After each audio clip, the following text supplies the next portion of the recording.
가을 햇살이 거실 유리창을 통해 따스하게 들어왔다. 수지는 소파에 앉아 스마트폰을 들여다보며 미소를 지었다. 화면에는 재욱이 보낸 메시지가 떠 있었다. 오늘 저녁 시간 괜찮아요? 그녀의 손가락이 잠시 망설이다가 답장을 보냈다. 남편이 야근이래요.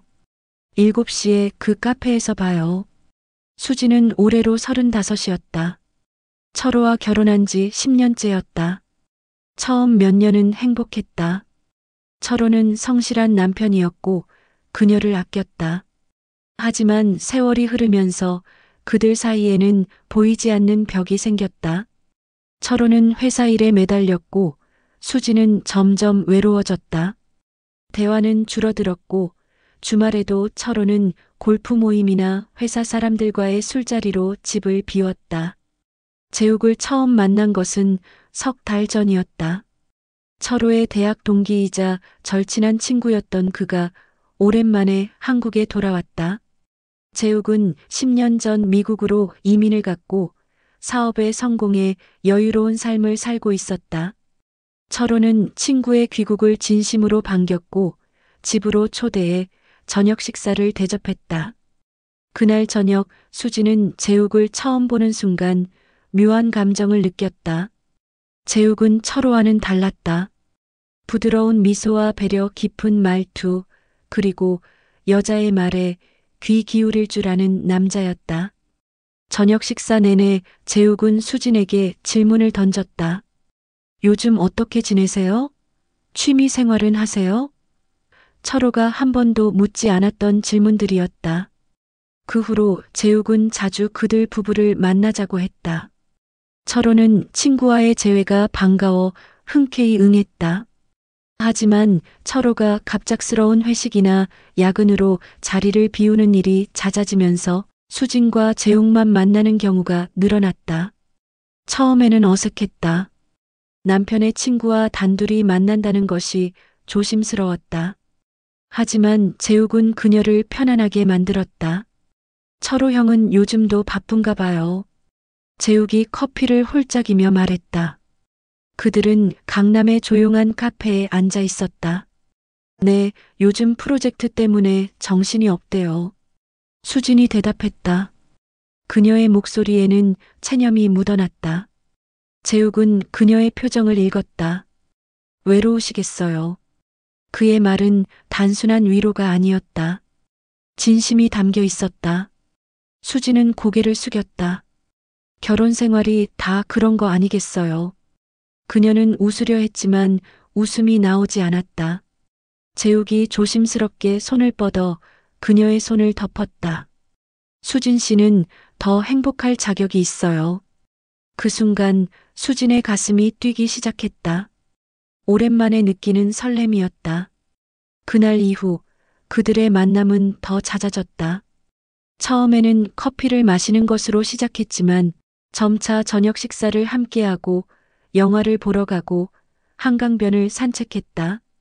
수지는 자신이 위험한 길로 들어서고 있다는 것을 알았다. 하지만 멈출 수 없었다. 재욱과 함께 있을 때 그녀는 살아있는 느낌을 받았다. 한 달 전 그들은 선을 넘었다.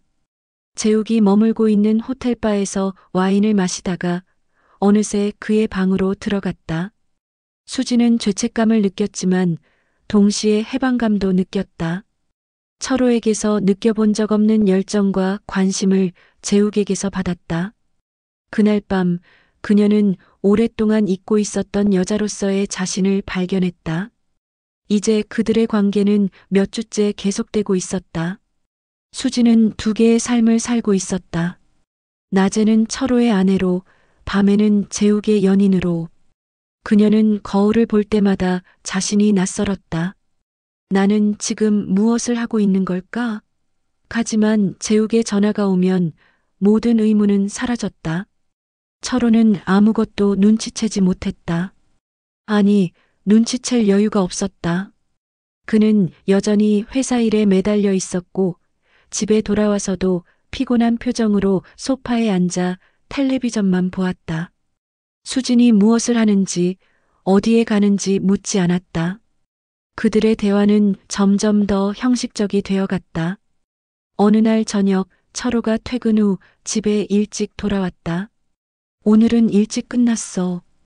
그가 말했다. 수지는 당황했다. 오늘 재욱과 만나기로 약속이 되어 있었기 때문이다. 아, 그래요? 저녁은 뭐 먹을래요? 그녀는 애써 평온한 척했다. 밖에서 먹고 올까? 오랜만에 둘이. 철호의 제안이었다. 수지는 잠시 망설였다. 재욱에게 취소 문자를 보내야 했다. 좋아요. 어디로 갈까요? 그녀는 웃으며 대답했다. 하지만 그녀의 마음 한편에서는 죄책감이 밀려왔다. 저녁 식사 내내 철호는 평소와 다름없이 회사 이야기를 했다. 수지는 고개를 끄덕이며 듣는 척했지만 머릿속으로는 재욱을 생각하고 있었다. 식사를 마치고 집으로 돌아오는 길 철호가 갑자기 말했다. 재욱이가 다음 주에 미국으로 돌아간대. 같이 송별회 하자고 했어. 수진의 가슴이 철렁 내려앉았다. 재욱이 떠난다니. 그녀는 아무 말도 할 수 없었다. 수진아, 괜찮아? 철호가 물었다. 응, 괜찮아. 그래, 송별회 해야지. 그녀는 겨우 대답했다. 그날 밤 수지는 잠을 이룰 수 없었다. 재욱이 떠난다는 사실이 실감나지 않았다. 그는 그녀에게 아무 말도 하지 않았다. 왜? 그녀는 핸드폰을 들어 재욱에게 전화를 걸었다. 왜 아무 말도 안 했어요? 그녀의 목소리는 떨렸다. 미안해요. 말하기가 어려웠어요. 재욱의 목소리도 침통했다. 저는 어떻게 하라고요? 수진이 물었다. 재욱은 잠시 침묵했다. 같이 가요. 나랑 미국으로. 그의 제안은 충격적이었다. 수지는 숨이 막혔다. 무슨 소리예요? 진심이에요. 나는 당신을 사랑해요. 여기서 이렇게 숨어서 만나는 것보다 새로운 곳에서 새로운 시작을 하면 어때요? 수진의 머릿속이 복잡해졌다. 철호를 떠나 재욱과 함께 미국으로 간다? 그것은 상상해 본 적도 없는 일이었다. 생각할 시간을 주세요. 그녀는 겨우 말했다. 알겠어요. 하지만 시간이 많지 않아요. 다음 주 금요일에 비행기를 타거든요. 재욱의 목소리에는 절박함이 묻어났다. 전화를 끊은 후 수지는 어둠 속에서 천장을 바라보았다. 옆에서는 철호가 평화롭게 잠들어 있었다. 10년을 함께한 남편. 그녀의 선택은 무엇이어야 할까? 안정적이지만 공허한 결혼 생활을 유지할 것인가? 아니면 모험을 택해 새로운 사랑을 쫓아갈 것인가? 수지는 눈을 감았다. 내일 아침이면 일상이 다시 시작될 것이다. 하지만 그녀의 마음속에서는 폭풍이 일고 있었다. 그녀는 이 폭풍의 끝에 무엇이 기다리고 있을지 알 수 없었다. 단지 한 가지 확실한 것은 그녀의 인생이 이제 돌이킬 수 없는 갈림길에 서 있다는 것이었다. 아침 햇살이 침실로 쏟아져 들어왔다. 수지는 거의 잠을 자지 못한 채 새벽을 맞았다. 옆에서 철호가 알람 소리에 일어났다. 오늘 중요한 미팅이 있어서 일찍 나가야 해. 그가 말했다. 수지는 고개를 끄덕였다. 철호는 서둘러 씻고 옷을 갈아입었다. 저녁은 집에서 먹을 수 있을 것 같아. 오늘은 일찍 끝날 거야. 그의 말에 수지는 놀랐다. 요즘 철호가 일찍 들어온다는 것이 이상했다. 철호가 출근한 후 수지는 식탁에 앉아 커피를 마셨다. 재욱의 제안이 머릿속을 떠나지 않았다. 미국으로 간다는 것. 그것은 모든 것을 버린다는 의미였다. 10년간의 결혼 생활, 이곳에서의 생활, 친구들, 가족들. 하지만 그녀가 정말 버리는 것이 무엇일까? 이미 텅 빈 결혼 생활이 아닌가? 핸드폰이 울렸다. 재욱이었다. 어젯밤에 놀라게 해서 미안해요. 너무 급하게 말한 것 같아요. 그의 목소리는 조심스러웠다. 아니에요. 진심으로 한 말이죠? 수진이 물었다. 물론이에요. 당신과 함께하고 싶어요. 이런 식으로는 안 되잖아요.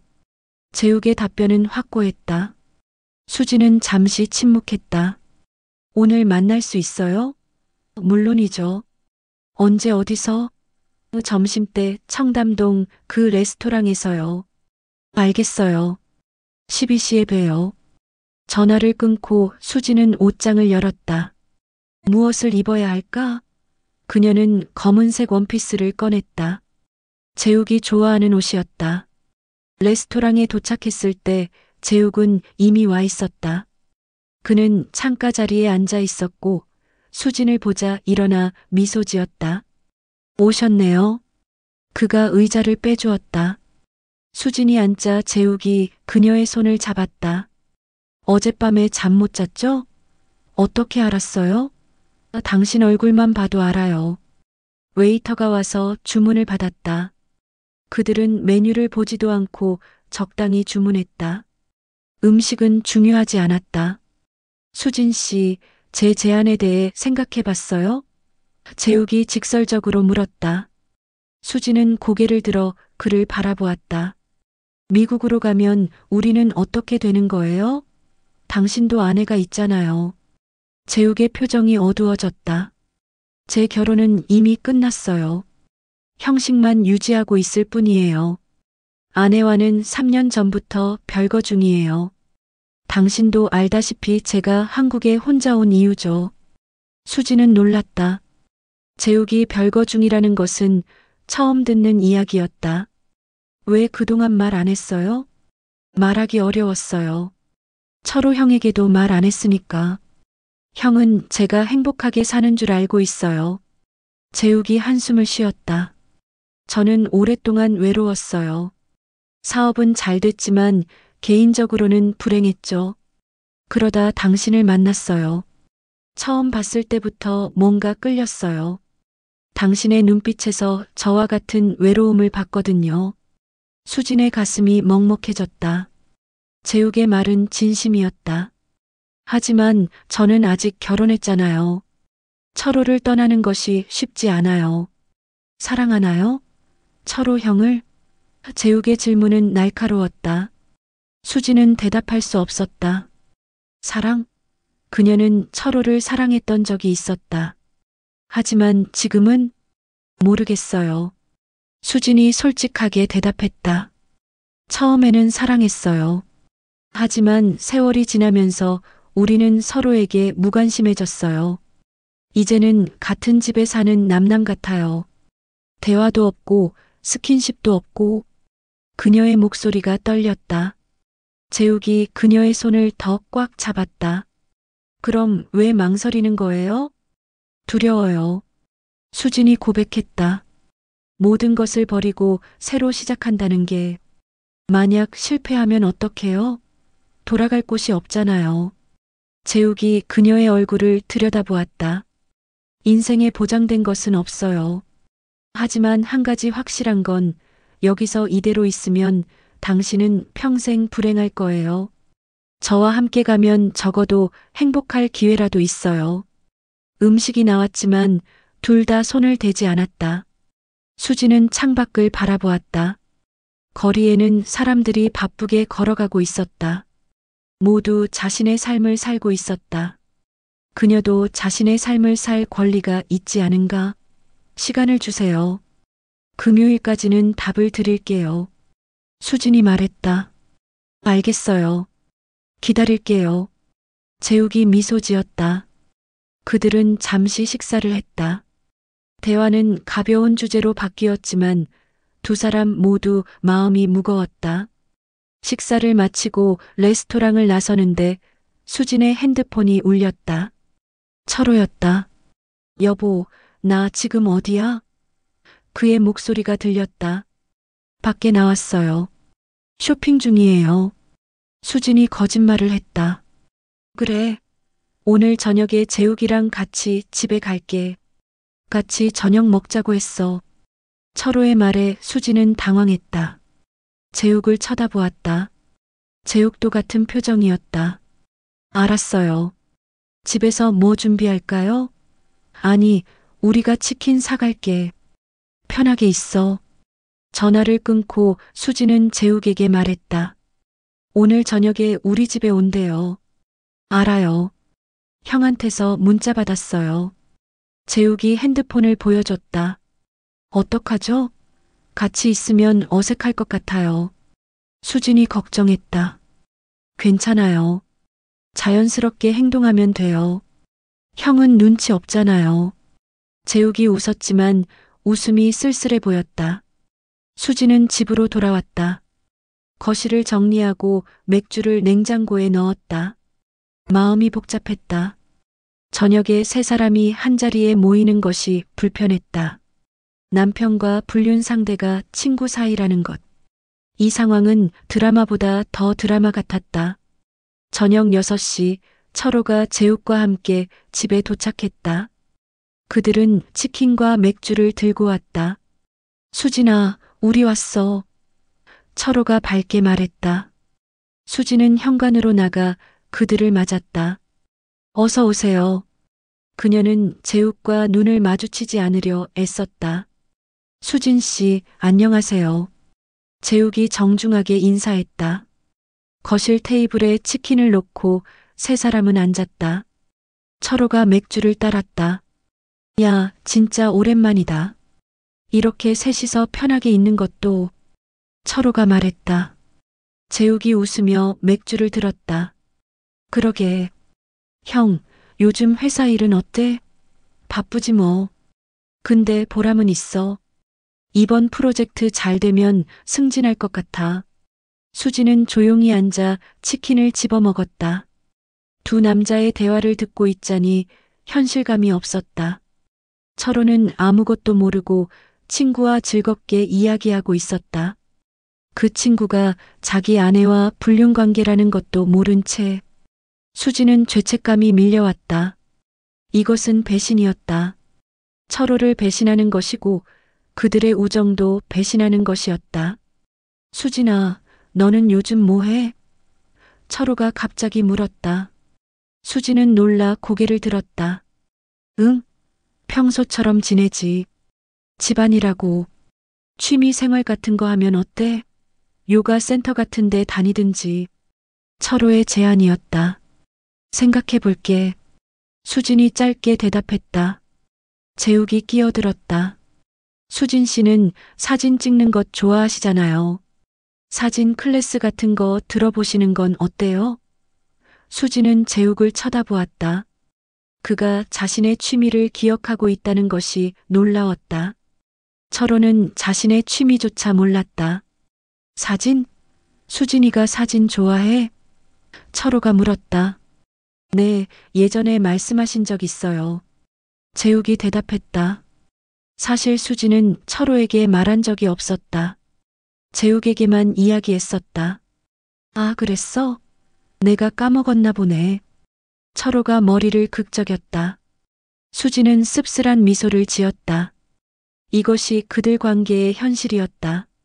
남편은 아내의 취미조차 모르고 불륜 남은 모든 것을 기억하고 있었다. 시간이 흘러 밤이 깊어졌다. 철호는 술이 취해 소파에 비스듬히 누워 있었다. 형, 이제 들어가서 쉬세요. 제가 정리하고 갈게요. 재욱이 말했다. 그래. 미안하다. 너무 마셨나 봐. 철호가 비틀거리며 침실로 들어갔다. 곧 침대에 쓰러지는 소리가 들렸다. 거실에는 수진과 재욱만 남았다. 두 사람은 잠시 침묵했다. 오늘 힘들었죠? 재욱이 조용히 물었다. 네. 수진이 솔직하게 대답했다. 저도요. 형을 속이는 것이 괴로워요. 하지만 당신을 포기할 수는 없어요. 재욱이 그녀에게 다가왔다. 저도 마찬가지예요. 수진이 고백했다. 재욱이 그녀를 껴안았다. 수진은 그의 품에 안겨 눈물을 흘렸다. 우리 어떻게 해야 해요? 금요일까지 결정하세요. 저는 당신의 선택을 존중할게요. 재욱이 그녀의 머리를 쓰다듬었다. 그들은 잠시 그렇게 서 있었다. 침실에서는 철호의 코 고는 소리가 들렸다. 재욱이 먼저 몸을 떼었다. 이제 가볼게요. 조심해서 들어가요. 수진이 그를 배웅했다. 현관문이 닫히고 수진은 거실에 홀로 남았다. 테이블 위에는 빈 맥주병들과 치킨뼈가 어지럽게 널려 있었다.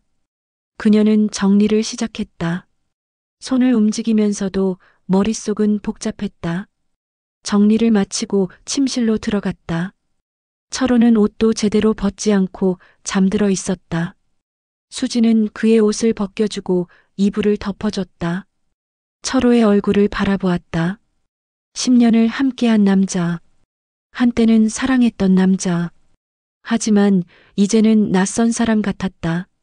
수진은 거실로 나와 소파에 앉았다. 창밖으로 도시의 불빛이 보였다.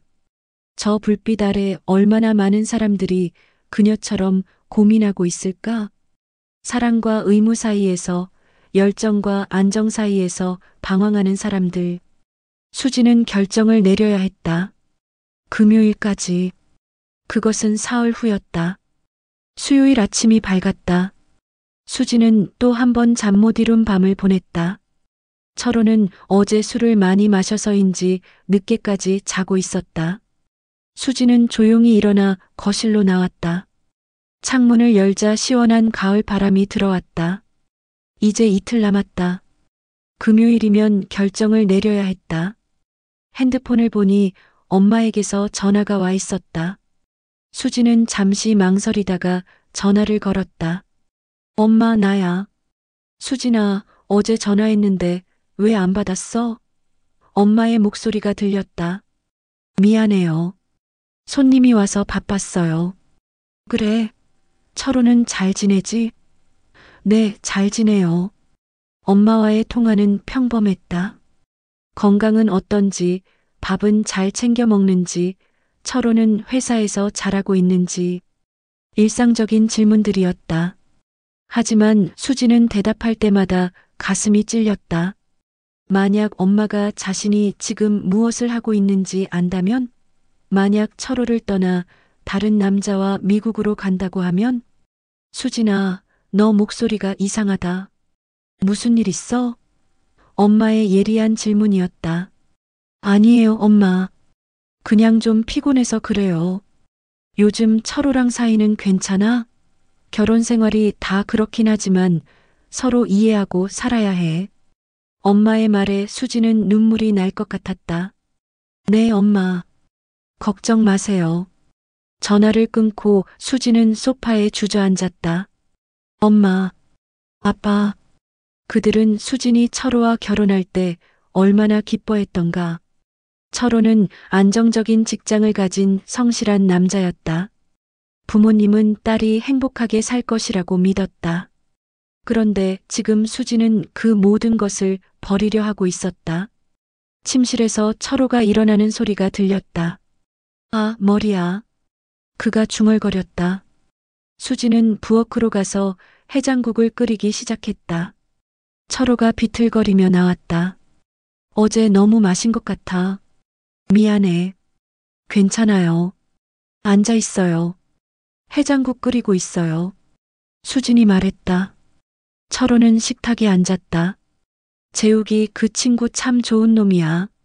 어제 이야기 나누면서 생각했는데 나도 저렇게 살았으면 좋겠더라고. 무슨 소리예요? 자유롭잖아. 미국에서 하고 싶은 거 하면서 살고. 나는 매일 회사 다니면서 스트레스 받고. 수지는 해장국을 떠서 철호 앞에 놓았다. 당신도 하고 싶은 거 하면서 살면 되잖아요.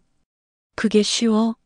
이 나이에 직장 그만두고 새로 시작할 수도 없고 그냥 이렇게 사는 거지 뭐. 철호의 목소리에는 체념이 묻어났다. 수지는 그를 바라보았다. 철호도 불행했다. 그것을 이제야 깨달았다. 철호 씨, 우리 행복해요? 수진이 갑자기 물었다. 철호는 숟가락을 들다 멈췄다. 갑자기 왜 그래? 그냥 궁금해서요. 우리 결혼 생활이 행복한가 싶어서. 철호는 잠시 생각했다. 글쎄, 행복이 뭔지 모르겠어. 그냥 사는 거지. 다들 이렇게 사는 거 아니야? 정말 그렇게 생각해요? 수진이 다시 물었다. 철호는 그녀를 쳐다보았다. 수진아, 무슨 말하고 싶은 거야? 아무것도 아니에요. 그냥 우리 요즘 너무 무관심한 것 같아서. 철호는 한숨을 쉬었다. 나도 알아. 미안해. 요즘 회사 일 때문에 정신이 없어서. 프로젝트 끝나면 여행이라도 갈까? 여행. 철호는 늘 그렇게 말했다. 나중에 프로젝트 끝나면 승진하면. 하지만 그 나중은 오지 않았다. 언제나 다른 일이 생겼고 다른 핑계가 있었다. 수지는 이제 더 이상 기다리고 싶지 않았다. 그래요, 생각해봐요. 그녀는 더 이상 말하지 않았다. 철호는 해장국을 먹고 출근 준비를 했다. 오늘도 늦을 것 같아. 저녁은 알아서 먹어. 네. 수지는 짧게 대답했다. 철호가 나가고 집은 다시 조용해졌다. 수지는 핸드폰을 들었다. 재욱에게 문자를 보냈다. 오늘 시간 있으세요? 곧바로 답장이 왔다. 언제든지요. 어디서 볼까요? 한강공원에서요. 2시에 알겠습니다. 수지는 옷을 갈아입고 집을 나섰다. 한강공원까지 가는 동안 그녀의 마음은 복잡했다. 오늘 재욱에게 무엇을 말해야 할까? 함께 가겠다고 해야 할까? 아니면 이별을 고해야 할까? 한강공원에 도착했을 때 재욱은 벤치에 앉아 있었다. 가을 햇살이 그의 얼굴을 비추고 있었다. 수진이 다가가자 그가 일어나 미소 지었다. 오셨네요. 오래 기다렸어요? 아니요, 방금 왔어요.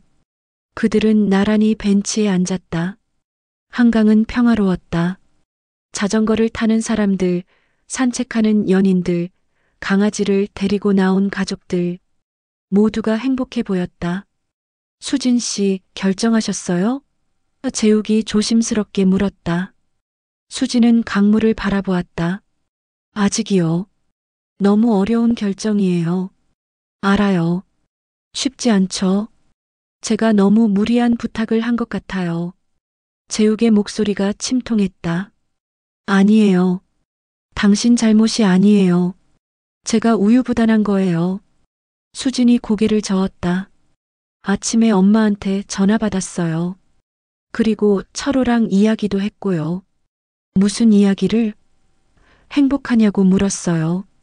철호는 그냥 사는 거라고 했어요. 다들 이렇게 산다고. 그 말을 듣는 순간 확신했어요. 나는 이렇게 살고 싶지 않다고. 수진의 목소리가 떨렸다. 재욱이 그녀의 손을 잡았다. 그럼, 하지만 동시에 두려워요. 모든 것을 버리는 게. 재욱은 한동안 침묵했다. 그리고 천천히 말했다. 수진 씨, 제가 솔직하게 말할게요. 저는 당신을 사랑해요. 진심으로. 하지만 당신을 억지로 데려가고 싶지는 않아요. 당신이 진심으로 원할 때, 당신이 준비됐을 때 오면 돼요. 그게 내년이든 몇 년 후든. 하지만 당신은 금요일에 떠나잖아요. 수진이 말했다. 금요일에 떠나지만 돌아올 수 있어요. 아니면 당신이 나중에 올 수도 있고요. 중요한 건 당신의 마음이에요. 당신이 정말로 원하는 게 뭔지. 재욱의 말은 진지했다. 수지는 그를 바라보았다. 재욱의 눈빛에는 진심이 담겨 있었다. 저는 당신과 함께 있고 싶어요. 하지만 철호를 배신하는 것 같아서, 부모님을 실망시키는 것 같아서 모든 것이 두려워요. 그 두려움이 당연해요. 하지만 그 두려움 때문에 평생 불행하게 살 수는 없잖아요. 그들은 한동안 말없이 앉아 있었다. 바람이 불어와 수진의 머리카락을 흩날렸다. 재욱이 부드럽게 그녀의 머리카락을 귀 뒤로 넘겼다. 수진 씨, 제가 한 가지 제안을 할게요. 뭔데요?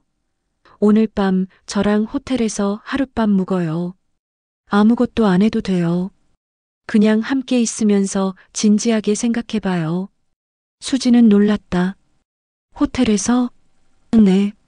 밤새 이야기하면서 우리의 미래에 대해 진지하게 고민해봐요.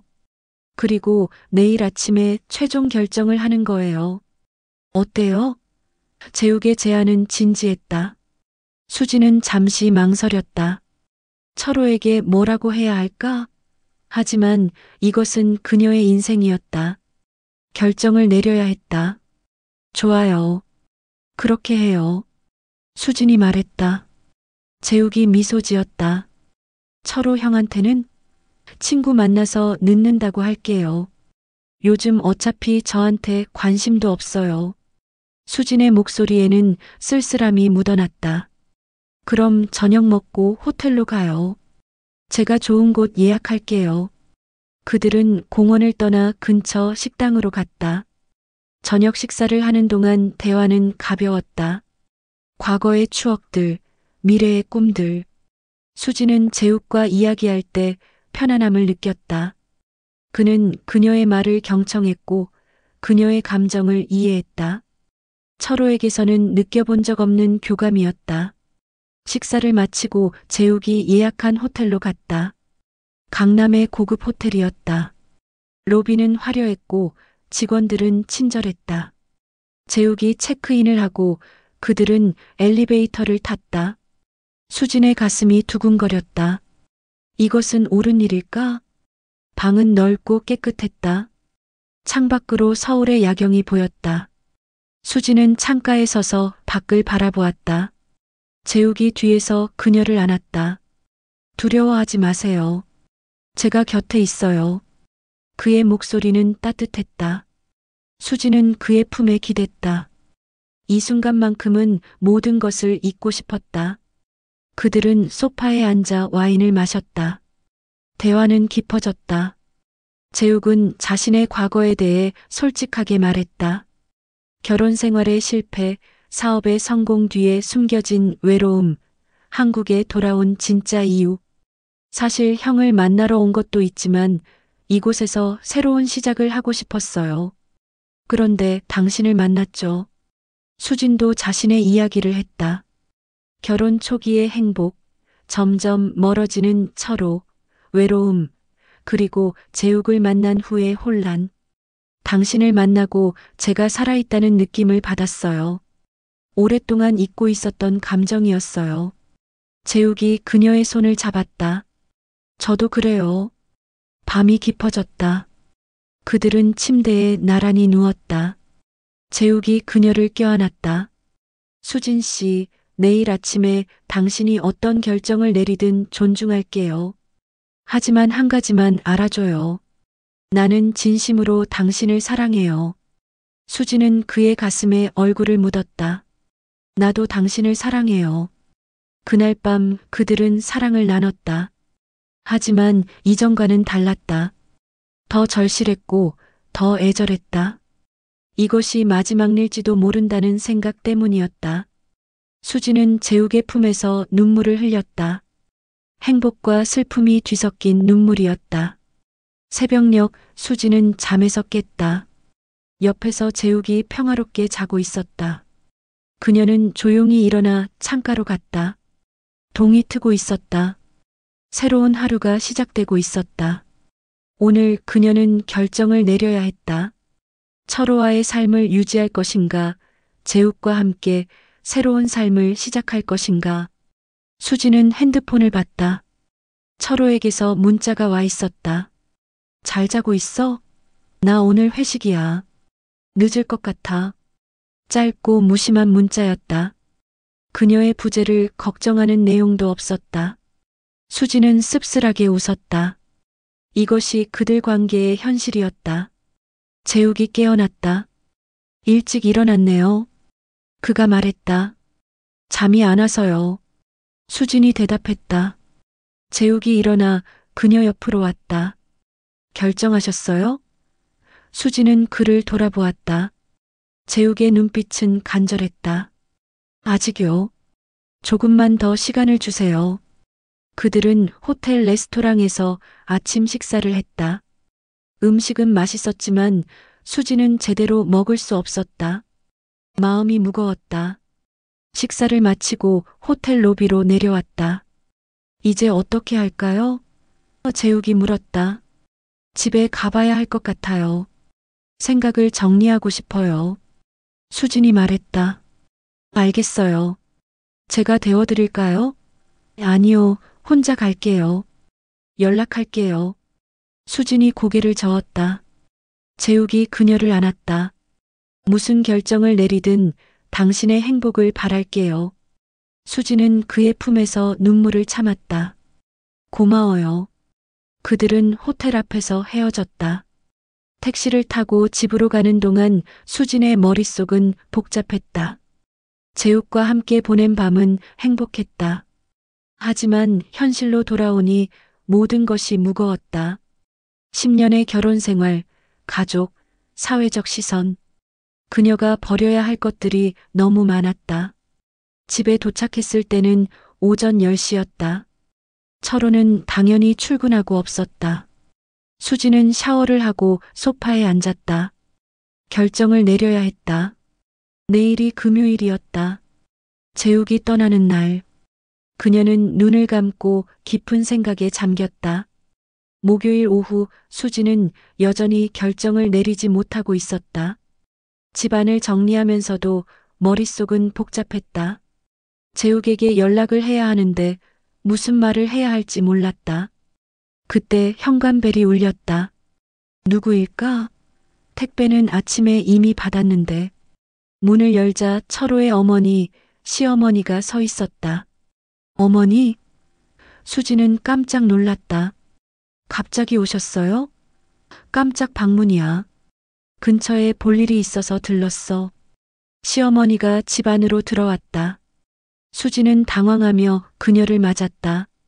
차라도 드릴게요. 시어머니는 거실을 둘러보더니 소파에 앉았다.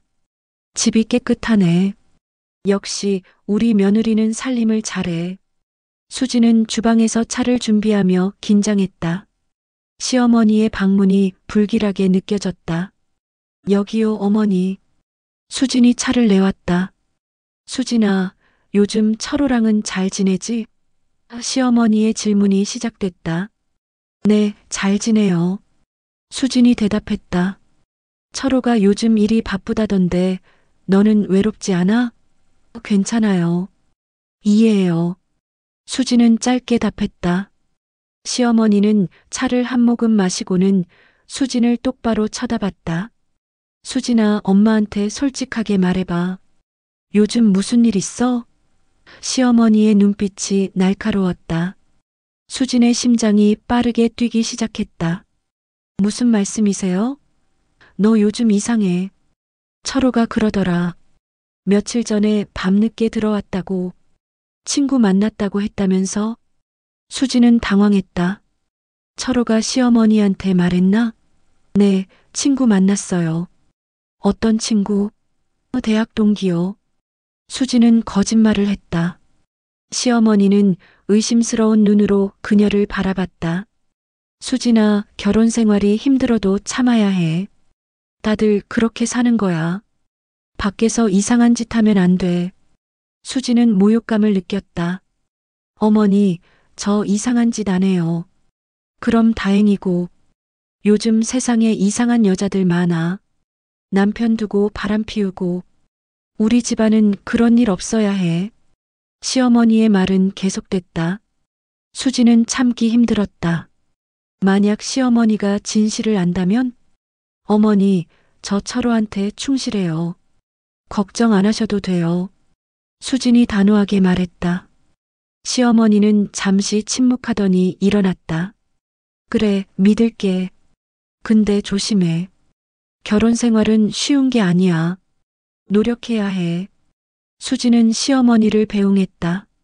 문이 닫히고 수지는 바닥에 주저앉았다. 핸드폰이 울렸다. 재욱이었다. 수진 씨, 괜찮아요? 아니요, 안 괜찮아요. 시어머니가 다녀갔어요.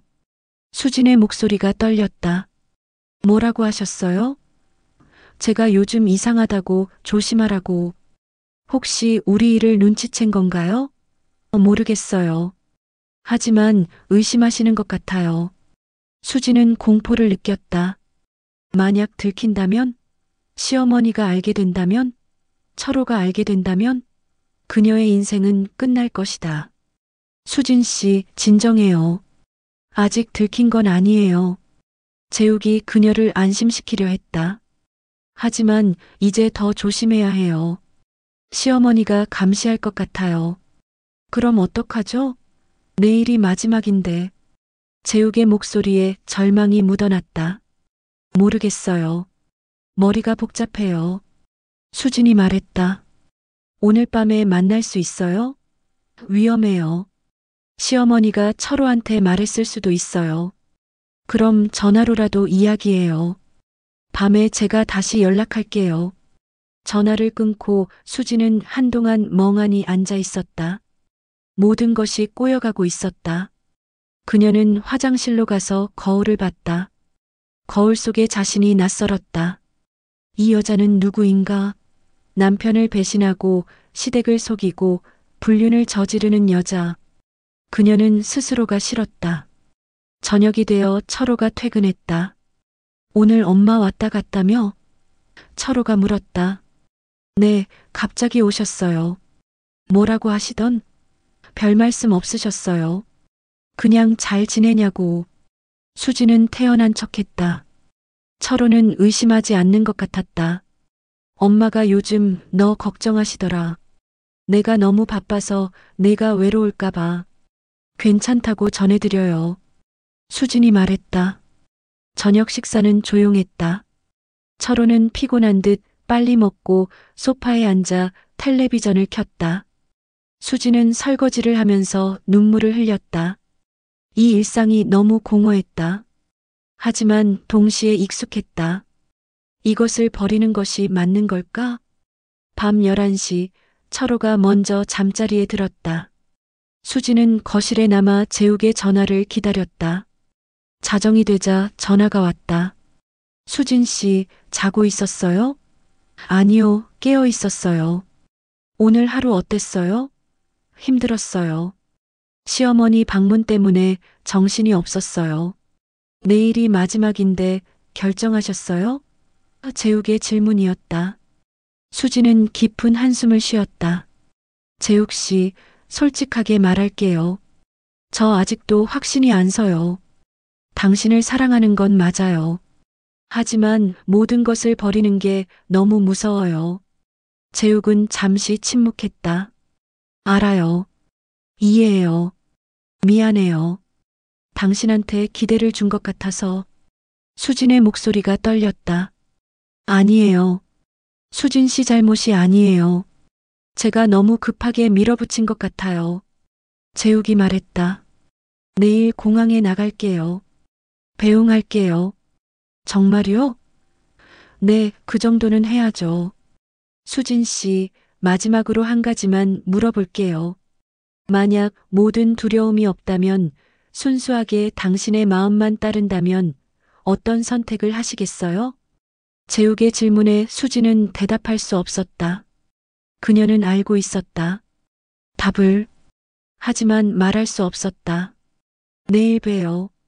그녀는 전화를 끊었다. 수지는 침실로 들어갔다. 철호는 깊이 잠들어 있었다. 그녀는 침대에 누워 천장을 바라봤다. 내일이면 모든 것이 끝난다. 재욱은 떠날 것이고 그녀는 이곳에 남을 것이다. 아니면 함께 떠날 것인가? 수지는 눈을 감았다. 하지만 잠은 오지 않았다. 새벽 3시 수지는 여전히 잠들지 못하고 있었다. 그녀는 조용히 일어나 거실로 나왔다. 창밖으로 고요한 밤거리가 보였다. 그녀는 서재로 가서 오래된 앨범을 꺼냈다. 철호와의 결혼식 사진, 신혼여행 사진, 행복했던 순간들이 담긴 사진들. 사진 속의 수지는 웃고 있었다. 진심으로 행복해 보였다.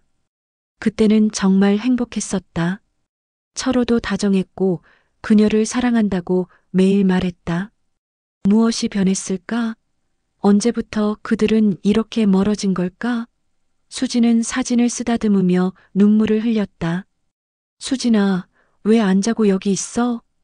갑자기 철호의 목소리가 들렸다. 수진은 놀라 고개를 들었다. 철호가 잠옷 차림으로 서재 문 앞에 서 있었다.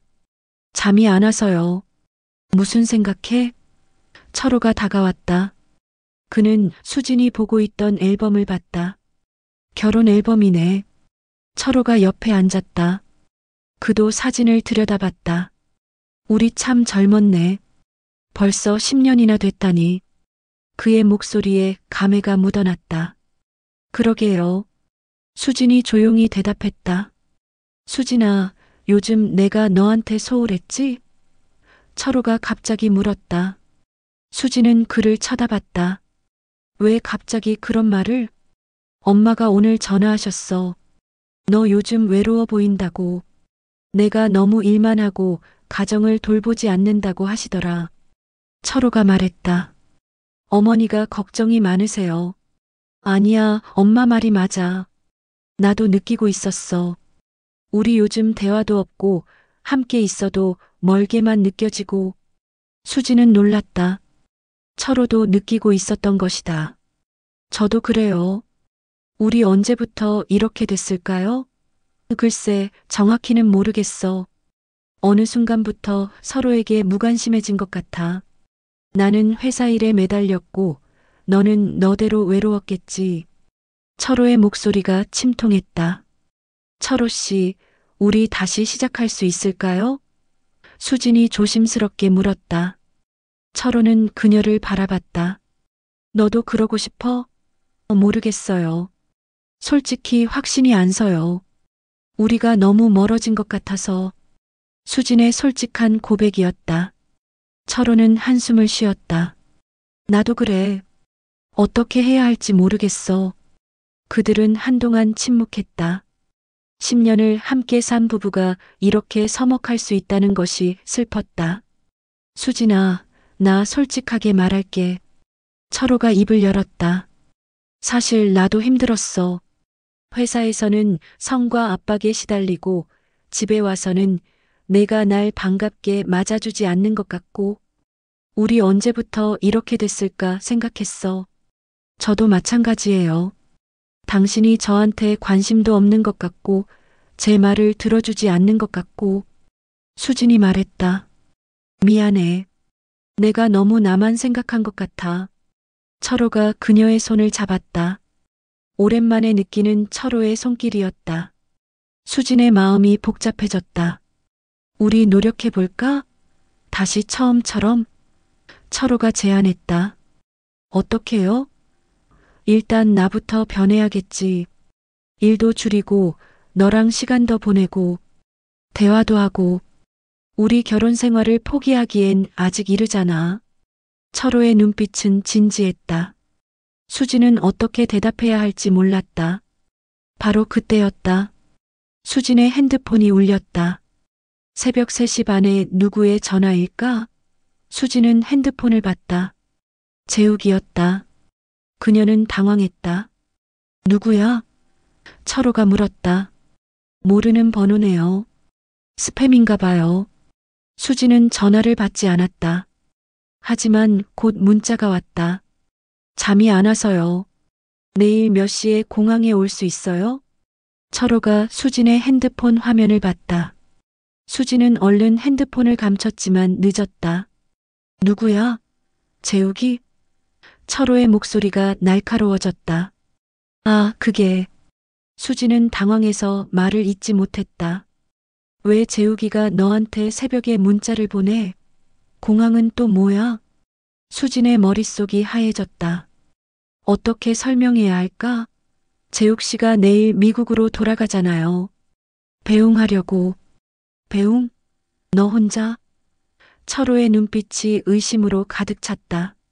나도 가려고 했는데 내일 중요한 미팅이 있어서 못 간다고 했잖아. 근데 왜 너한테 이렇게 개인적으로 연락해? 친구잖아요. 배웅하면 안 돼요? 수진이 태연한 척했다. 친구? 수진아, 지금 나한테 거짓말하는 거야? 철호가 일어섰다. 그의 목소리가 커졌다. 거짓말 아니에요. 정말 배웅하려는 거예요. 새벽에 문자를 보내면서 잠이 안 온다고? 이게 정상적인 친구 사이의 대화야? 수지는 아무 말도 할 수 없었다. 철호는 그녀의 핸드폰을 달라고 했다. 핸드폰 줘봐. 왜요? 재욱이랑 무슨 대화했는지 보고 싶어. 안 돼요. 개인 사생활이잖아요. 수진이 핸드폰을 꽉 쥐었다. 개인 사생활? 우리 부부인데? 숨길 게 있으면 개인 사생활이지. 철호는 수진의 핸드폰을 빼앗으려 했다. 둘은 순간 실랑이를 벌였다. 핸드폰이 바닥에 떨어졌다. 철호가 먼저 집어들었다. 잠금을 해제하려 했지만 비밀번호가 필요했다. 비밀번호 뭐야? 안 알려줄 거예요. 수진이 단호하게 말했다. 수진아, 지금 나한테 뭘 숨기는 거야? 혹시 재욱이랑 무슨 사이야? 철호의 질문이 직설적이었다. 수진의 심장이 멎는 것 같았다. 무슨 소리예요? 대답해. 너 재욱이랑 바람 피우는 거야? 철호의 목소리가 떨렸다. 분노인지 슬픔인지 알 수 없는 감정이 섞여 있었다. 아니에요. 수지는 부정했다. 하지만 그녀의 목소리는 확신이 없었다. 철호는 그녀를 똑바로 바라봤다. 눈을 보고 말해. 재욱이랑 아무 일도 없다고. 수지는 철호의 눈을 마주칠 수 없었다. 그 순간 철호는 모든 것을 이해했다. 진짜였구나. 너 정말 바람을 폈어. 철호가 주저앉았다. 그는 양손으로 얼굴을 감추다. 이럴 수가. 내 친구랑? 재욱이랑? 그의 목소리는 절규에 가까웠다. 수지는 눈물을 흘리며 그 옆에 섰다. 미안해요. 그녀가 겨우 말했다. 미안하다고? 철호가 얼굴을 들었다. 그의 눈에는 눈물이 고여 있었다. 언제부터야? 얼마나 오래된 거야? 철호가 물었다. 3달 전부터요. 수지는 정직하게 대답했다. 3달? 3달 동안 나를 속인 거야? 내 친구랑? 철호는 믿을 수 없다는 표정이었다. 죄송해요. 정말 죄송해요. 수지는 계속 사과했지만 그 사과가 무슨 의미가 있을까? 왜 그랬어? 내가 뭘 잘못했는데? 철호가 소리쳤다. 당신 잘못이 아니에요. 제 잘못이에요. 아니야, 분명 이유가 있을 거야. 내가 뭘 못해줬는데? 철호의 질문에 수지는 눈물을 흘리며 대답했다. 외로웠어요. 당신은 저한테 관심이 없었어요. 대화도 없고 스킨십도 없고 우리는 부부가 아니라 남남이었어요. 그래서 바람을 피워. 그게 해답이었어? 철호가 분노했다. 아니요. 변명이 아니에요. 그냥 재욱 씨가 저한테 관심을 가져줬어요. 제 말을 들어줬고 저를 이해해줬어요. 내 친구가 내 아내를 빼앗아 간 거네. 완벽한 배신이야. 철호는 쓰게 웃었다. 내일 떠나는 거야? 재욱이랑 같이? 철호가 물었다. 수지는 고개를 저었다. 모르겠어요. 결정 못했어요. 뭐? 결정을 못해? 그럼 지금까지 고민한 거야? 나를 버리고 재욱이랑 갈지 말지? 철호의 목소리에는 배신감이 가득했다. 미안해요. 철호는 일어나서 방으로 들어갔다. 곧 가방을 들고 나왔다.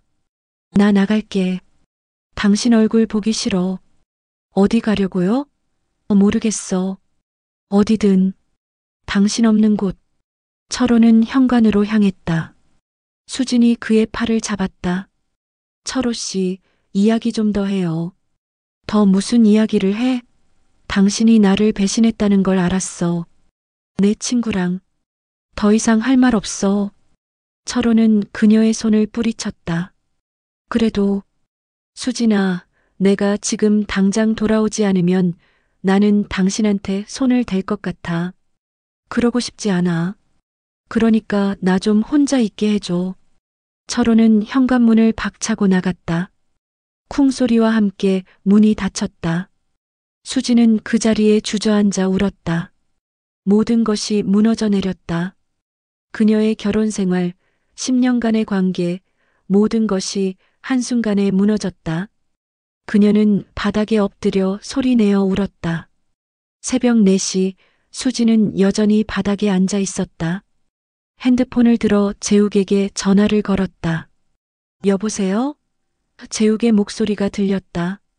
들켰어요. 철호가 알아버렸어요. 수진의 목소리는 떨렸다. 뭐라고요? 재욱이 놀랐다. 당신 문자를 봤어요. 그리고 추궁했어요. 모든 걸 말했어요. 지금 형은 어디 있어요? 나갔어요. 화가 나서 집을 나갔어요. 수진이 울먹였다. 어떡하죠? 이제 어떻게 돼요? 재욱도 당황한 것 같았다. 모르겠어요. 모든 게 엉망이 돼버렸어요. 수진 씨, 진정하세요. 제가 지금 갈게요. 안 돼요. 철호가 돌아올지도 몰라요. 그럼 어떡하죠? 모르겠어요. 그냥 계획대로 내일 떠나세요. 수진이 말했다. 당신은요? 저는 여기 남을게요. 이게 제 책임이니까. 수진의 목소리는 결연했다. 하지만 재욱 씨, 우리 끝이에요. 이렇게 끝나는 거예요. 수진은 전화를 끊었다.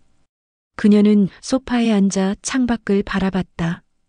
동이 트기 시작했다. 금요일 아침이었다. 재욱이 떠나는 날, 그리고 그녀의 결혼 생활이 끝나는 날.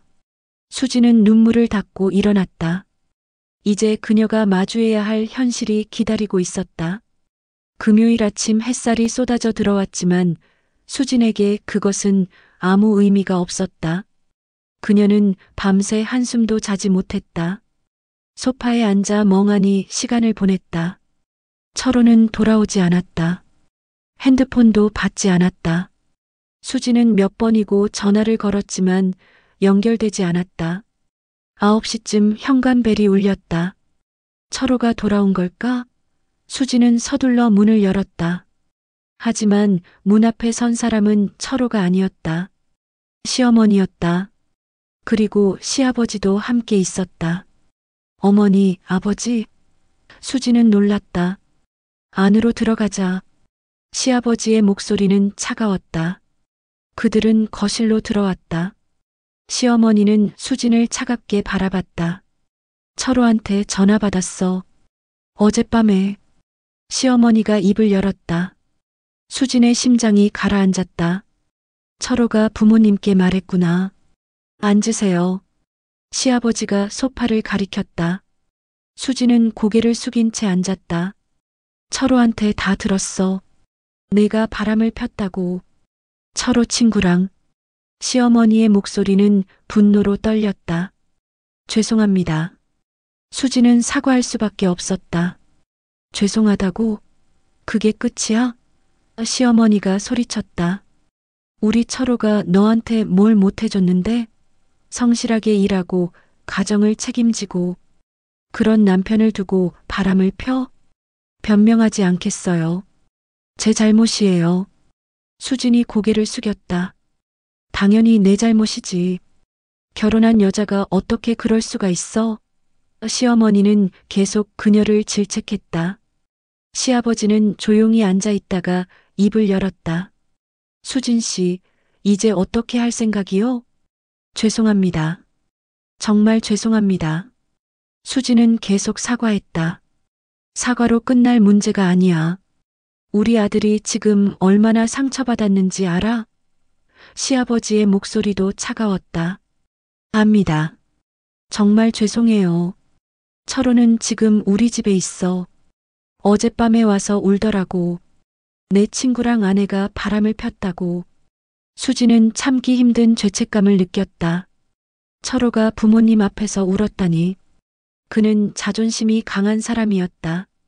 부모님 앞에서 눈물을 보이는 것을 싫어했다. 그런 그가 울었다는 것은 얼마나 큰 상처를 받았는지 보여주는 것이었다. 이혼할 거요? 시아버지가 직설적으로 물었다. 수지는 고개를 들어 그를 봤다. 그건 철호 씨가 결정할 일이에요. 철호는 이혼하고 싶다고 했어. 당신 같은 여자랑 더 이상 살 수 없다고 시어머니가 말했다. 수진의 가슴이 찢어지는 것 같았다. 이혼. 그 단어가 현실이 되고 있었다. 알겠습니다. 철호 씨가 원한다면 그렇게 하겠어요. 수진이 말했다. 위자료는 기대하지 마. 내가 잘못한 거니까. 시어머니가 날카롭게 말했다. 원하지 않습니다. 아무것도 원하지 않아요.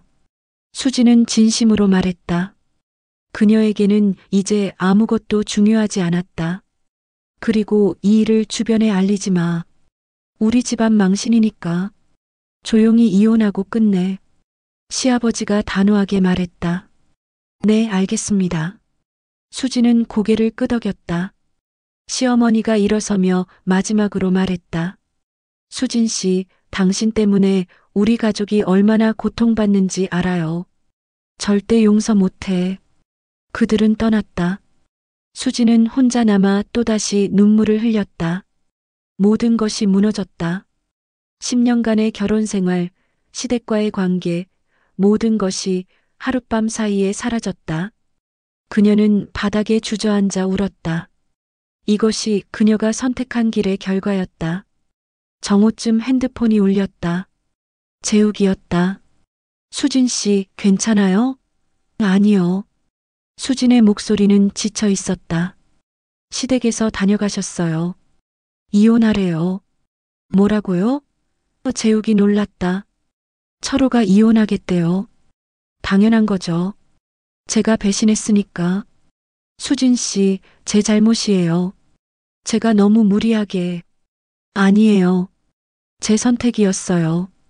제가 책임져야죠. 수진이 그의 말을 끊었다. 지금 공항에 있어요. 비행기는 저녁 6시예요. 마지막으로 볼 수 있을까요? 재욱이 조심스럽게 물었다. 수지는 잠시 생각했다. 가겠어요. 수지는 씻고 옷을 갈아입었다. 거울을 보니 그녀의 얼굴은 말이 아니었다. 눈은 퉁퉁 부어 있었고 얼굴은 창백했다. 하지만 상관없었다. 그녀는 공항으로 향했다. 택시 안에서 창밖을 바라보며 생각했다. 이것이 마지막이구나. 재욱과의 마지막 만남. 공항에 도착했을 때는 오후 2시였다. 재욱은 3층 카페에서 기다리고 있었다. 수진을 보자 그가 일어났다. 오셨네요. 그의 목소리는 슬펐다. 그들은 마주 앉았다. 잠시 침묵이 흘렀다. 무슨 말부터 해야 할지 몰랐다. 수진 씨, 정말 미안해요. 제가 당신을 이런 상황에 빠뜨렸어요. 재욱이 먼저 사과했다. 당신 잘못이 아니에요. 저도 원했어요. 우리 둘 다 잘못한 거예요. 수진이 말했다. 이제 어떻게 할 거예요? 이혼하겠죠. 철호가 원하니까. 그리고 나서요? 재욱이 물었다. 모르겠어요. 아직 생각 못했어요. 수지는 솔직하게 대답했다. 저랑 같이 가요. 아직 늦지 않았어요. 재욱이 그녀의 손을 잡았다. 수지는 그의 손을 바라봤다. 따뜻한 손이었다. 하지만 그녀는 고개를 저었다. 안 돼요. 이제 끝이에요. 우리. 수진이 말했다. 왜요? 이미 철호 현관은 끝난 거잖아요.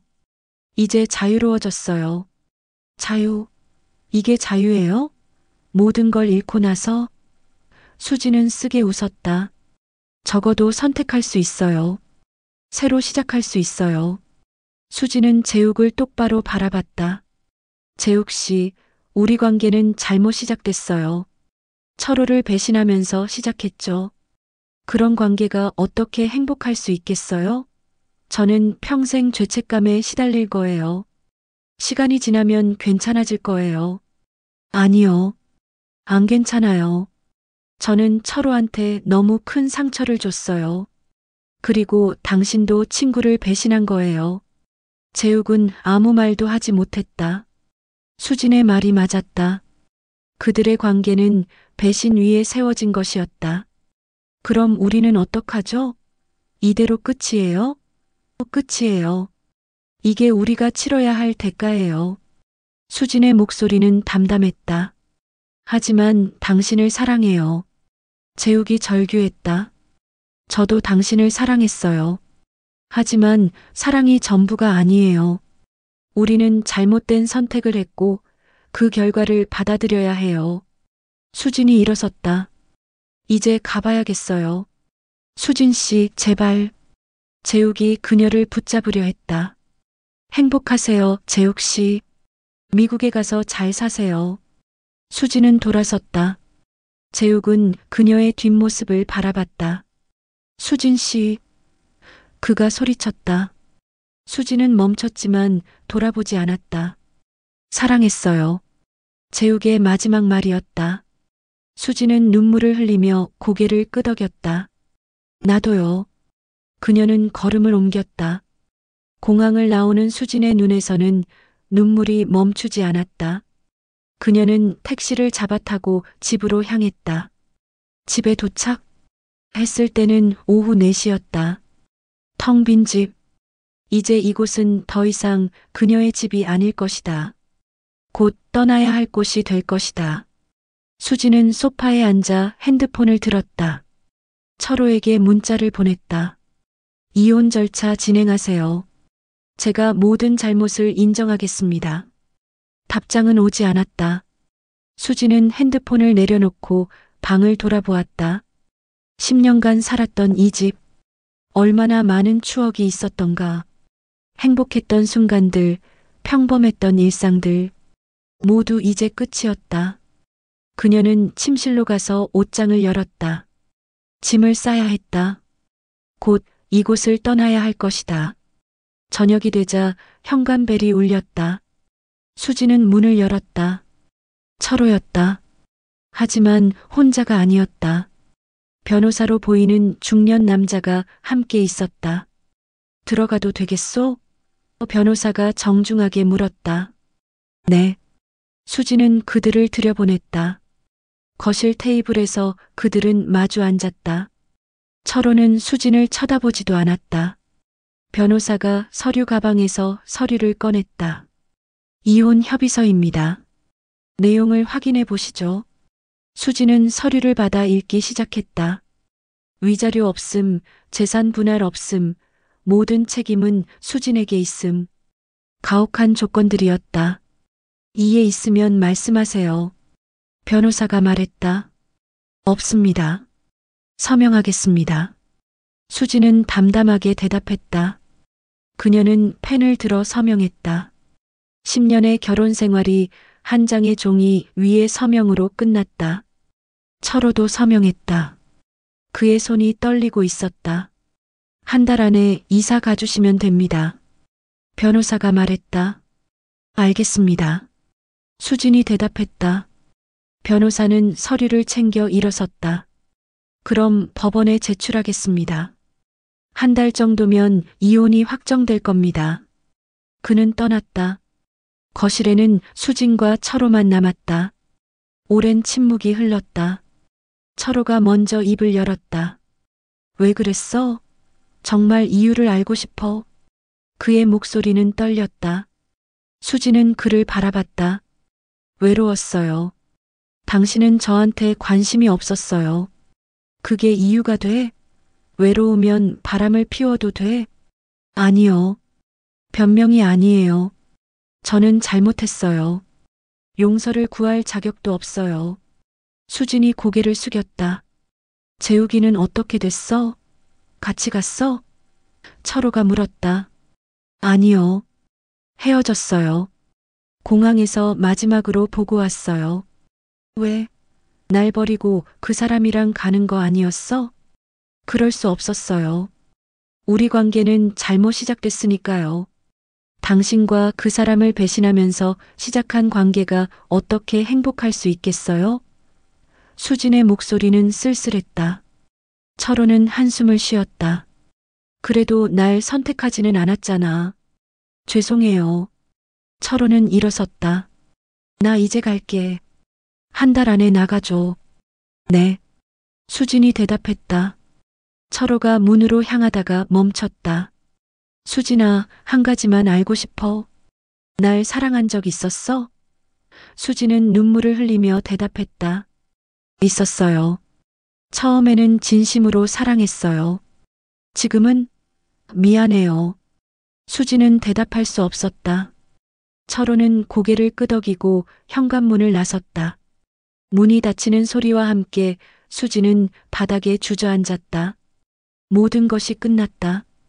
결혼 생활도 재욱과의 관계도 모든 것이 끝났다.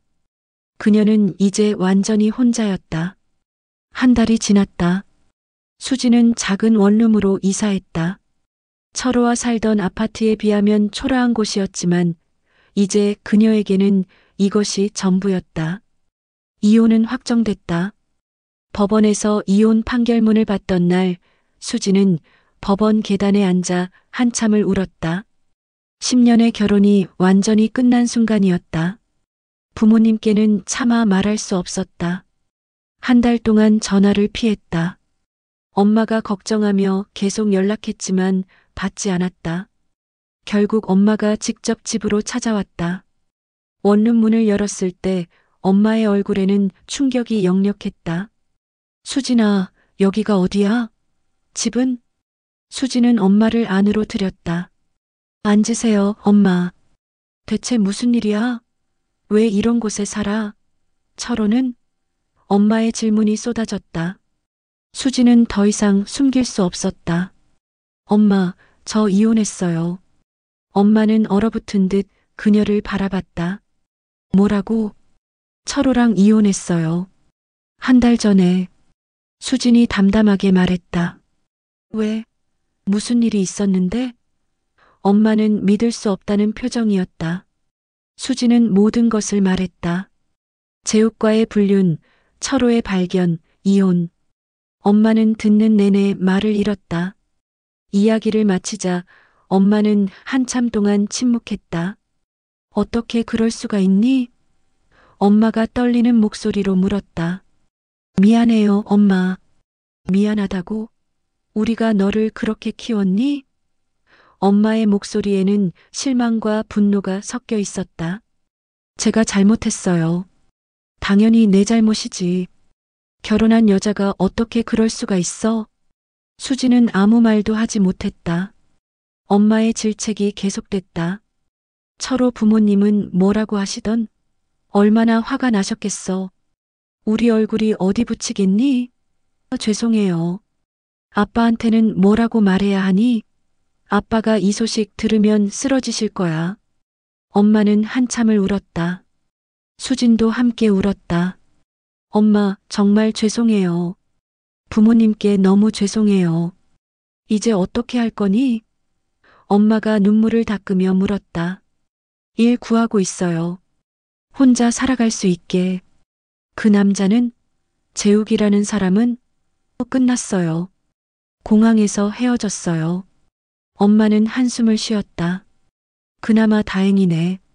그 사람이랑 갔으면 우리 진짜 죽는 줄 알았어. 엄마, 저 정말 잘못했어요. 용서해 주세요. 수진이 엄마의 손을 잡았다. 엄마는 그녀를 안았다. 바보 같은 것. 왜 그렇게 어리석었니? 엄마의 품에서 수진은 아이처럼 울었다. 엄마는 떠나기 전에 당부했다. 아빠한테는 내가 말할게. 당분간 집에 오지 마. 아빠가 진정할 때까지. 그리고 정신 차리고 살아. 이제 다시는 이런 실수하지 마. 네, 엄마. 수지는 고개를 끄덕였다. 엄마가 떠나고 수지는 다시 혼자가 됐다. 그날 밤 아버지에게서 전화가 왔다. 수지는 떨리는 손으로 전화를 받았다. 여보세요, 아빠. 수진아. 아버지의 목소리는 차가웠다. 네, 아빠. 엄마한테 다 들었다. 내가 그런 짓을 하다니 믿어지지 않는다. 죄송해요, 아빠. 죄송하다고 다야. 우리 가문에 먹칠을 했어. 철원의 부모님한테 얼굴을 들 수가 없어. 아버지의 목소리에는 분노보다 실망이 가득했다. 정말 죄송해요. 당분간 연락하지 마. 아빠는 내가 너무 실망스럽다. 전화는 끊겼다. 수지는 핸드폰을 내려놓고 또다시 울었다. 일주일 후 수지는 작은 카페에서 서빙 일을 시작했다. 대학을 졸업하고 결혼하면서 일을 하지 않았던 그녀에게 사회생활은 낯설었다. 하지만 선택의 여지가 없었다. 생활비를 벌어야 했다. 처음에는 실수도 많이 하고 손님들에게 야단도 맞았다. 하지만 점차 적응해 갔다. 카페 사장님은 50대 여성이었다. 그녀는 수진의 사정을 묻지 않았다. 다만 열심히 일하는 그녀를 격려했다. 수진 씨, 처음인데 잘하네요.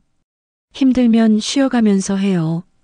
사장님의 따뜻한 말이 수진에게는 위로가 됐다. 어느 날 카페에 손님이 들어왔다. 수진은 주문을 받으러 갔다가 얼어붙었다. 철호였다. 그도 그녀를 알아봤다. 잠시 어색한 침묵이 흘렀다. 아메리카노 한 잔. 철호가 짧게 주문했다. 네. 수진은 고개를 숙이고 주문을 받았다. 커피를 만들면서 수진의 손이 떨렸다. 이혼한 지 2달 만에 보는 철호였다. 그는 예전과 비슷해 보였다. 아니, 좀 더 수척해 보였다. 커피를 들고 테이블로 갔다. 여기 있습니다. 고마워. 철호는 그녀를 쳐다보지 않았다. 수지는 카운터로 돌아왔지만 신경이 쓰였다. 철호는 1시간 정도 앉아 있다가 일어났다. 계산을 하러 카운터로 왔다. 잘 지내? 철호가 조심스럽게 물었다. 네, 그럭저럭요. 철호 씨는? 나도 비슷해. 짧은 대화였다. 여기서 일해? 네, 얼마 전부터요. 힘들겠네. 괜찮아요. 수지는 담담하게 대답했다. 철호는 잠시 망설이다가 말했다. 수진아, 나도 많이 생각해봤어. 우리 관계에 대해서. 나도 잘못이 있었던 것 같아. 너한테 너무 무관심했어. 수지는 고개를 들어 그를 봤다. 아니에요. 제 잘못이에요. 아니야, 둘 다 잘못이야. 나는 너를 소중히 여기지 않았고, 너는 다른 방법을 찾았고, 둘 다 잘못했어. 철호의 목소리는 차분했다. 이제 와서 무슨 의미가 있겠어요? 의미 없지. 그냥 하고 싶은 말이었어. 철호는 계산을 마치고 돌아섰다. 문 앞에서 멈춰 서더니 뒤돌아봤다. 수진아, 건강하게 잘 살아. 행복하게. 그는 떠났다. 수지는 그의 뒷모습을 바라보며 눈물을 흘렸다. 이것이 진짜 마지막이었다. 10년을 함께한 사람과의 완전한 이별. 그날 밤 수지는 원룸에서 혼자 소주를 마셨다. 지난 몇 달을 돌아보니 꿈만 같았다. 재욱과의 열정적인 사랑, 들키고, 이혼하고, 혼자가 되고, 모든 것이 순식간에 일어났다. 그녀는 무엇을 얻었고 무엇을 잃었나? 사랑을 얻었다가 잃었다. 결혼 생활을 잃었다. 가족의 신뢰를 잃었다. 사회적 지위를 잃었다. 남은 것은 무엇인가? 상처와 후회. 그리고 혼자 살아가야 하는 무거운 현실. 수지는 소주잔을 비우며 생각했다. 이것이 내가 원했던 걸까? 핸드폰을 들어 연락처를 확인했다. 재욱의 이름이 아직 남아 있었다. 그녀는 그 이름을 오래 바라봤다. 그에게 연락하고 싶었다. 그가 어떻게 지내는지 궁금했다. 하지만 참았다. 연락해서는 안 됐다. 끝난 관계였다. 다음 날 아침 수지는 출근 준비를 하면서 거울을 봤다. 거울 속에 그녀는 많이 변해 있었다. 몇 달 사이에 살이 빠져볼이 꺼졌고 눈가에는 주름이 생겼다. 하지만 눈빛은 예전보다 강해 보였다. 고난이 그녀를 단단하게 만들고 있었다. 카페로 가는 길, 수지는 생각했다. 이제 앞으로 어떻게 살아야 할까? 과거를 후회하며 살 것인가? 아니면 새로운 미래를 만들어갈 것인가? 쉽지 않은 질문이었다. 하지만 한 가지는 확실했다. 그녀는 살아야 했다.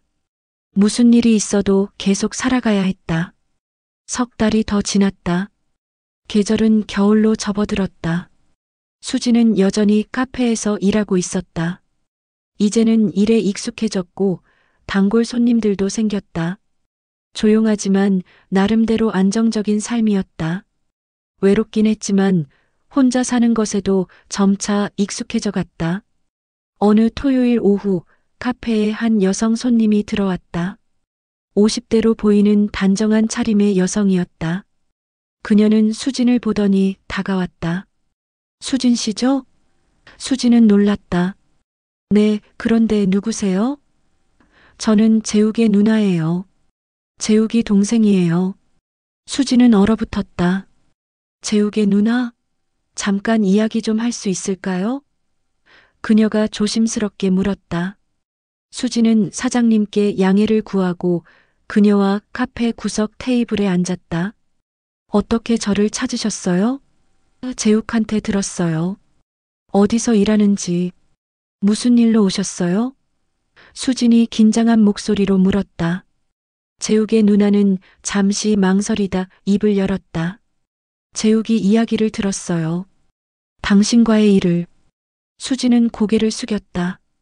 그래서 저한테 뭐라고 하시려고? 뭐라고 하려던 게 아니에요. 재욱이 상태가 안 좋아서 왔어요. 수진은 고개를 들었다. 무슨 말씀이세요? 재욱이가 미국에 돌아간 후로 많이 힘들어하고 있어요.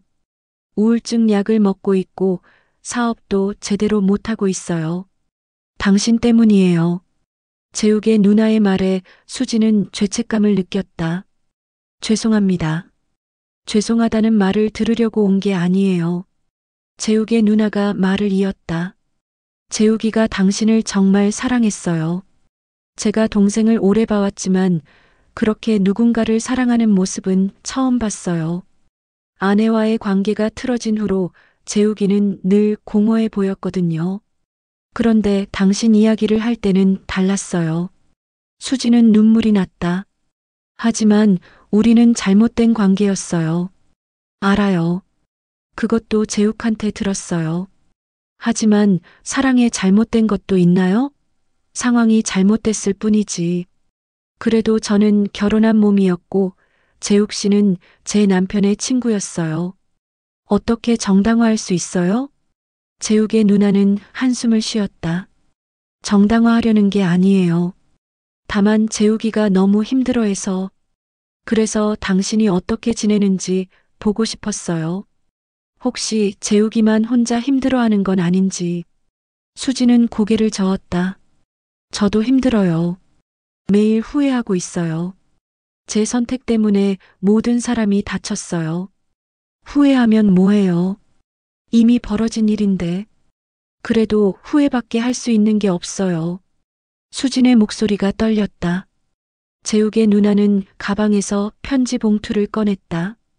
재욱이가 당신한테 주라고 했어요. 이걸 줄지 말지 고민했는데 당신 얼굴을 보니 주는 게 맞는 것 같네요. 수지는 편지를 받았다. 읽어보세요. 그리고 생각해보세요. 아직 늦지 않았을 수도 있어요. 재욱의 누나는 일어섰다. 재욱이한테 제가 왔다는 얘기는 하지 마세요. 동생이 알면 화낼 거예요. 그녀는 떠났다. 수지는 편지를 손에 쥔 채 한참을 앉아 있었다. 퇴근 후 원룸으로 돌아와 수지는 편지를 펼쳤다. 재욱의 글씨였다. 수진 씨께 이 편지를 쓸지 말지 오래 고민했습니다. 당신이 공항에서 헤어지자고 했을 때 존중하겠다고 약속했으니까요. 하지만 당신 없는 삶이 너무 힘듭니다. 매일 당신을 생각합니다. 당신의 미소, 당신의 목소리, 함께했던 시간들. 저는 잘못했습니다. 형을 배신했고 당신을 어려운 상황에 빠뜨렸습니다. 하지만 한 가지는 확실합니다. 당신을 사랑했다는 것, 그것만은 진심이었습니다. 지금 당신이 어떻게 지내는지 궁금합니다. 힘들진 않은지, 외롭진 않은지, 제가 곁에 있어주지 못해 미안합니다. 만약 당신도 저를 생각한다면, 만약 다시 시작할 용기가 생긴다면 연락 주세요. 언제든 달려가겠습니다. 하지만 당신이 원하지 않는다면 이것이 마지막입니다. 다시는 연락하지 않겠습니다. 행복하세요, 수진 씨. 당신은 행복할 자격이 있습니다. 재욱. 수진은 편지를 읽고 또 읽었다. 눈물이 편지를 적셨다. 재욱. 그도 힘들어하고 있었다.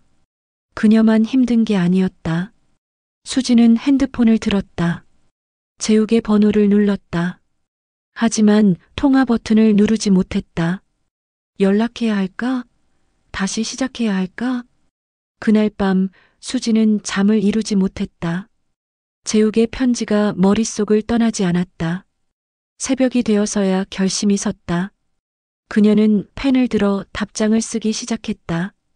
재욱 씨께 편지 잘 받았습니다. 누나를 통해 당신이 힘들어한다는 이야기를 들었습니다. 미안해요. 제 때문에 당신까지 고통받게 해서. 솔직히 말하면 저도 당신을 생각합니다. 매일. 하지만 우리는 다시 시작할 수 없어요. 우리의 관계는 너무 많은 사람에게 상처를 줬습니다. 철호, 부모님, 당신의 가족. 그 상처 위에 행복을 쌓을 수는 없어요. 저는 지금 제 삶을 다시 만들어가고 있습니다. 쉽지 않지만 조금씩 나아지고 있어요. 당신도 그렇게 하세요. 우리는 각자의 길을 가야 합니다. 당신과의 시간은 제 인생에서 가장 아름다웠지만 동시에 가장 큰 실수였습니다. 그 시간을 후회하지는 않아요. 하지만 반복할 수는 없어요. 행복하세요, 재욱 씨. 당신도 행복할 자격이 있습니다. 저 없이도. 수진. 편지를 봉투에 넣고 주소를 적었다. 다음 날 우체국에서 편지를 붙였다. 이것이 진짜 마지막이었다. 재욱과의 완전한 이별. 수진은 무거운 마음으로 카페로 향했다. 며칠 후 엄마에게서 전화가 왔다. 수진아, 이제 좀 괜찮니? 네, 엄마. 괜찮아요. 아빠가 너 보고 싶대. 이번 주말에 집에 올 수 있어? 수진은 망설였다. 아버지를 만날 준비가 됐을까? 올게, 엄마. 주말, 수진은 부모님 집을 찾았다. 오랜만에 보는 집이었다. 현관문을 열자 엄마가 나왔다. 왔구나. 엄마가 그녀를 안았다. 거실에서 아버지가 신문을 보고 있었다. 아빠. 수진이 조심스럽게 불렀다. 아버지는 신문을 내렸다. 왔니? 아버지의 목소리는 여전히 차가웠다. 네, 아빠. 수진은 아버지 앞에 앉았다. 오랜 침묵이 흘렀다. 많이 힘들었겠구나. 아버지가 먼저 입을 열었다. 수진은 놀랐다. 예상했던 질책이 아니었다. 네, 힘들었어요. 나도 많이 생각해봤다. 내가 왜 그랬을까? 물론 내 잘못이 크지. 하지만 그것만은 아닐 거야. 아버지는 한숨을 쉬었다. 나도 젊었을 때 결혼 생활이 힘들었어. 엄마랑도 위기가 있었고. 하지만 우리는 참고 견뎠지. 너희 세대는 참는 것보다 자기 감정에 솔직한 것 같더라. 수지는 아버지의 말을 조용히 듣고 있었다. 아빠가 화가 났던 건 내가 잘못해서라기보다 내가 다칠까봐 걱정돼서였어. 이혼한 여자가 세상을 살아가는 게 쉽지 않거든. 특히 우리나라에서는. 아버지의 목소리에는 걱정이 묻어났다. 알아요, 아빠. 힘들어요. 하지만 살아갈 수 있어요. 그래, 넌 강한 아이니까. 아빠가 믿는다. 아버지가 처음으로 미소를 지었다. 수지는 눈물이 났다. 아빠, 죄송해요. 실망시켜드려서. 이미 지나간 일이야. 이제는 앞으로 어떻게 살 것인지가 중요하지. 아버지가 그녀의 손을 잡았다. 엄마가 차와 음식을 내왔다. 오랜만에 가족이 함께 식탁에 앉았다. 예전 같지는 않았지만 그래도 함께 있다는 것만으로 위로가 됐다. 카페에서 일한다며? 힘들지 않니? 엄마가 물었다. 괜찮아요. 사장님도 좋으시고 일도 재밌어요. 혼자 사는 건? 처음에는 외로웠는데 이제 괜찮아요. 익숙해졌어요. 수진이 대답했다. 필요한 거 있으면 언제든 말해. 아빠가 도와줄게. 아버지의 말에 수진은 고개를 끄덕였다. 고마워요, 아빠. 부모님의 용서와 지지가 그녀에게는 큰 힘이 됐다. 집을 나서면서 엄마가 그녀를 안았다. 수진아, 인생은 길어. 지금은 힘들어도 언젠가는 다시 행복할 날이 올 거야. 그러니까 포기하지 마. 네, 엄마. 포기 안 할게요. 수진은 부모님 집을 뒤로하고 자신의 원룸으로 돌아왔다. 그날 밤 수진은 노트를 꺼내 글을 쓰기 시작했다. 지난 몇 개월간의 일들을, 재욱과의 만남, 불륜, 발각, 이혼, 그리고 혼자가 된 후의 시간들. 글을 쓰면서 그녀는 많은 것을 깨달았다. 자신이 왜 그런 선택을 했는지, 무엇을 잃었고 무엇을 배웠는지. 결혼 생활에서 그녀는 자신을 잃어버렸다. 철호의 아내, 며느리로서의 역할에만 충실하다가 정작 수진이라는 사람은 사라졌다. 재욱을 만나면서 잠깐 자신을 되찾은 것 같았지만 그것은 착각이었다. 진정한 자신을 찾는 것은 다른 누군가를 통해서가 아니라 혼자 서는 것을 통해서였다. 겨울이 깊어갈수록 수지는 조금씩 변해갔다. 카페 일에도 익숙해지고 손님들과 가벼운 대화를 나누며 웃을 수 있게 됐다. 주말에는 오래 미뤄뒀던 사진 수업을 듣기 시작했다. 재욱이 말했던 그 사진, 그녀의 오래된 취미였다. 어느 토요일 오후 사진 수업을 마치고 한강변을 걷고 있었다. 겨울 햇살이 강물에 반짝이고 있었다. 수지는 카메라를 들어 그 풍경을 담았다. 뷰파인더를 통해 본 세상은 아름다웠다. 아픔 속에서도 여전히 아름다운 것들은 존재했다. 벤치에 앉아 방금 찍은 사진들을 확인하고 있는데 누군가 다가왔다. 안녕하세요. 혼자 사진 찍으세요? 중년의 남자였다. 손에는 전문가용 카메라를 들고 있었다. 네, 취미로 배우고 있어요. 잘 찍으시네요. 저도 사진 동호회 하는데 관심 있으세요? 수지는 잠시 망설였다. 새로운 사람들을 만난다는 것. 예전 같았으면 거절했을 것이다. 하지만 지금은 달랐다. 네, 관심 있어요. 그렇게 수지는 사진 동호회에 가입하게 됐다. 새로운 사람들을 만나고 새로운 취미 생활을 시작했다. 동호회 사람들은 수진의 과거를 묻지 않았다. 그저 사진을 좋아하는 동료로 대해줬다.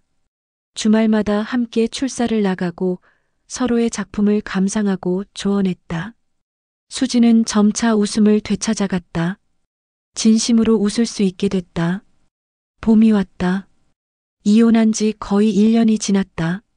수지는 카페를 그만두고 작은 사진 스튜디오에서 조수로 일하기 시작했다. 급여는 카페보다 적었지만 자신이 좋아하는 일을 한다는 것이 행복했다. 스튜디오 사장님은 60대 사진작가로 그녀에게 많은 것을 가르쳐줬다.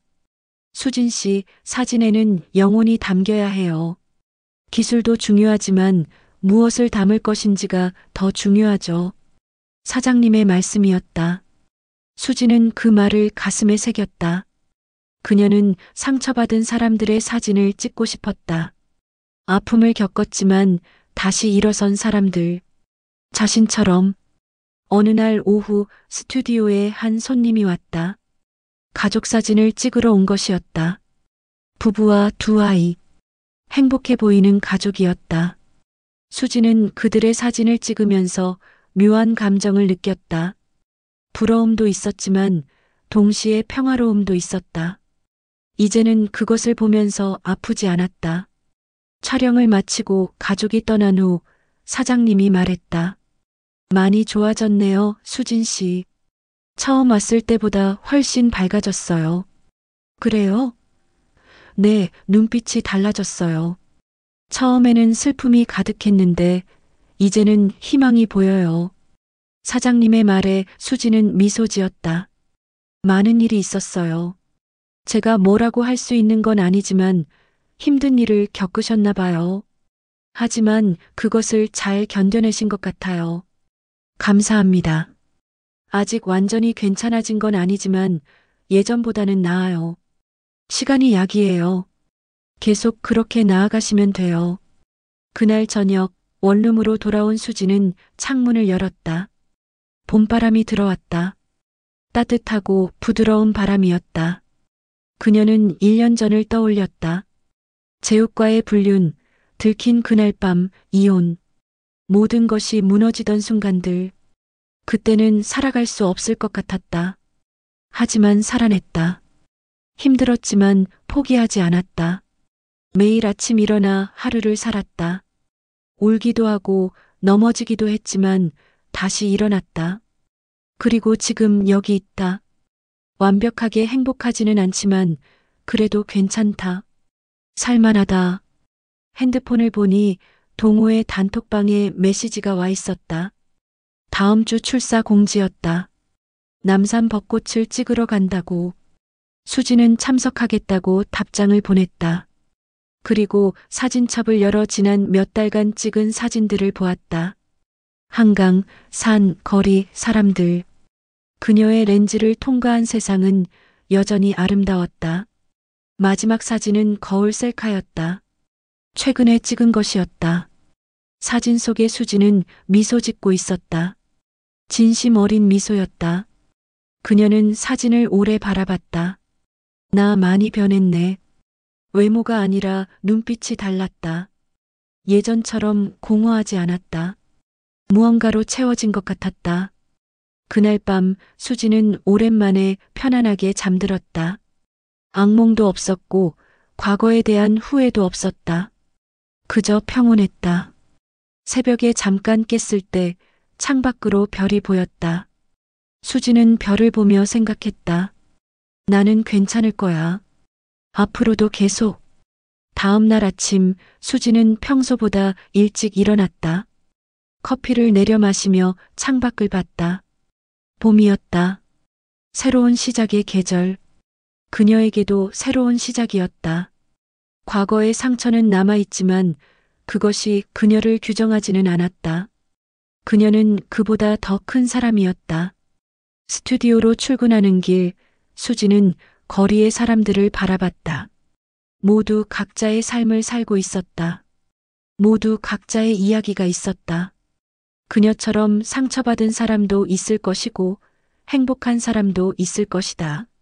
하지만 모두 살아가고 있었다. 그것으로 충분했다. 스튜디오에 도착해서 문을 열었다. 사장님은 아직 오지 않으셨다. 수지는 청소를 시작했다. 스튜디오를 정리하면서 그녀는 평화를 느꼈다. 이것이 그녀의 일상이었다. 평범하지만 소중한 일상. 과거에 잃어버렸다가 다시 찾은 일상. 정오쯤 한 여성 고객이 왔다. 프로필 사진을 찍으러 온 것이었다. 이혼하고 새로 시작하는데 새로운 프로필 사진이 필요해서요. 여성이 수줍게 말했다. 수지는 그녀를 이해할 수 있었다. 제가 잘 찍어드릴게요. 새 출발하시는 거죠? 네, 맞아요. 쉽지 않은데 해야죠. 여성이 쓸쓸하게 웃었다. 잘하실 거예요. 시간이 지나면 괜찮아져요. 수진이 진심으로 말했다. 경험이 있으세요? 여성이 물었다. 네, 있어요. 수지는 솔직하게 대답했다. 얼마나 걸렸어요? 괜찮아지는데? 수지는 잠시 생각했다. 사람마다 다르겠지만 저는 1년쯤 걸렸어요. 처음에는 힘들었지만 점점 나아졌어요.